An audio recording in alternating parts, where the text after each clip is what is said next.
Alright, and hey there, Prox Gaming Crew, and this is Proxify here, and we're back for some more of the Final Fantasy X Let's Play. If you did miss out during the last one, well, we finally arrived on over here to the Zanarkand Ruins, and we did get to see some returning enemies. Now, mind you, those said enemies are from Mount Gagazet, but they can also be found here in the Zanarkand Ruins as well. So if you ever did go and miss out on some of the enemies that were back from the Mount Gagazet cave, well, not to worry, you could go and find them here within our way too. Now, mind you, while we are going to be heading into the next part of the Zanarkand Ruins, I don't think you'll be able to go and find those said enemies anymore throughout our way of the halfway margin, because right here is that there is going to be some new enemies that will be showing up, and however, there is going to be another one of those set enemies that you can actually get yourself with the thrust kick. So if you haven't went and grabbed it yet from Byron Ronso or anything from the before Belleville Temple, you can actually go and do it right now here in this said way to go and fight one of those robots and try to get that said Ronso ability within here.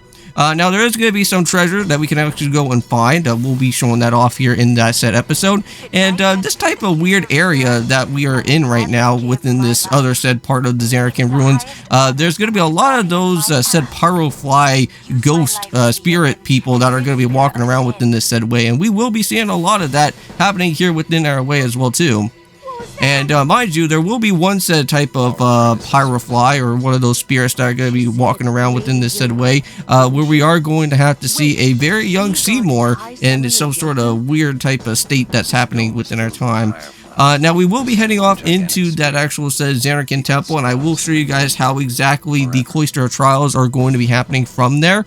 So we will start off with one of the many of the different Tetris piece puzzle solvings that we're going to have to do within that said way. I'm pretty certain there is quite a bit of Tetris puzzle solving that we're going to have to do within that said way, and we're going to have to also try to grab out with the next destruction sphere as well. Now, mind you, I'm pretty certain I think for what the Zanarkand Ruins is all about within this type of destruction sphere is somewhat of I think another one of those mandatory ones that we're going to have to go after with.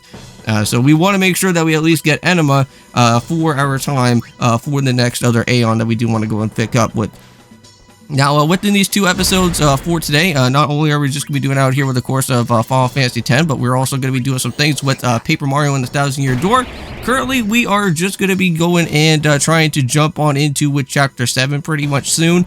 We are going to have to go and head back to the 1000-Year Door, get our next crystal map marker that we're going to have to find where one of the last of the many crystal stars are going to be. And I can't believe that I'm going to be seeing this, but we are almost set and almost done with everything here on the channel for all the different Let's Plays pretty much soon, because like here for what we do need to do in Final Fantasy X is that we just have to go through Zanarkand Ruins and go through the Cloister of Trials, and I'm pretty sure we got like the Omega Ruins and all that stuff that we're gonna have to do later on, and then by that time we're gonna finish off with the tail end of everything within this game. I'm not gonna really worry about what the post game or anything that's gonna happen from here. And then of course with Paper Mario and the 1000-Year Door, all that we really do have is Chapter 7, and then of course with the last and final chapter, which we will have to battle out with the 1000-Year-Old Demon, which hopefully, with crossing my fingers, we should at least be able to go and do everything as right as for what we do need to do there. Hey, wasn't that? Yeah, that was a very young Seymour as well. And mind you, if you ever do run into any of those soldiers, like with their type of weapons that they have, or like the flamethrowers that are going to be setting up with, make sure that you do have some sort of dream powder with you from like those Bandersnatches that we got. Then you don't ever have to go and really worry about them trying to set up with any of those flamethrowers, and you can just go and just start knocking them around. Also as well, those type of robots that we've been seeing throughout our way out here, I'm pretty much certain that you could go and set up on Demi on them, and you can actually be able to do quite a significant amount of damage.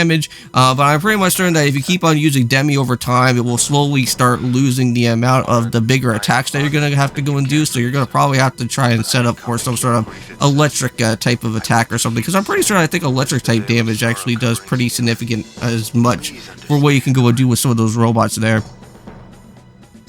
Alright, so let's just go and keep on heading on into a little bit more of this way on this other said halfway of this other part of Zanarkand Ruins.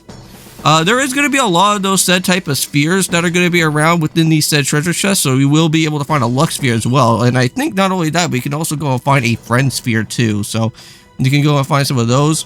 And I don't know if you can find a fortune sphere. I think we went and found one of those, I think during the last episode, but that was during at the very beginning of us heading into the Zanarkand Ruins there. And hey, look at that, there's Jack. But we will be meeting up with him soon. a little bit later on throughout our way of the said game, because we are going to have to fight him at the very tail end of everything. And I believe by now, the actual Cloister of Trials is just right around within this said area. And let's go and make sure to save beforehand, and then we'll dive right on into the entranceway, and then we'll wait until the next episode to get ourselves more geared into with all the other things that need to happen. Because all that we really have to go and do now here for this said beginning part is that we just want to open up with all the different, all those type of pedestals that we've been seeing from the other past Cloisters of Trials, and make their appearance here, so that then we can actually go and head to the different doors of those said Tetris puzzle pieces afterwards, so that we can go and do some of those type of stuff here. Now, mind you, I believe there's like a set of like 6 or maybe 8 of them that we're gonna have to go and do throughout all these different type of puzzle coding situations. And each of those will be able to access the unlocking of the boss that will happen here later on. But we'll worry about that, and I'll go into more details with that for the next time that we go and do it here. And there we go. Now, this does take a little bit of some time. Mind you, you're going to probably be a little bit stuck as I was. I was trying to run around and try to make sure exactly where all these different pieces are going to be, because unfortunately, if you hit the wrong one, everything's going to restart back again, and that's not going to be really fun at all. But however, these pedestals are now finally here. Now we just have the option to go and choose whichever one that we're going to be doing next. So see you guys in the next one, and of course, peace.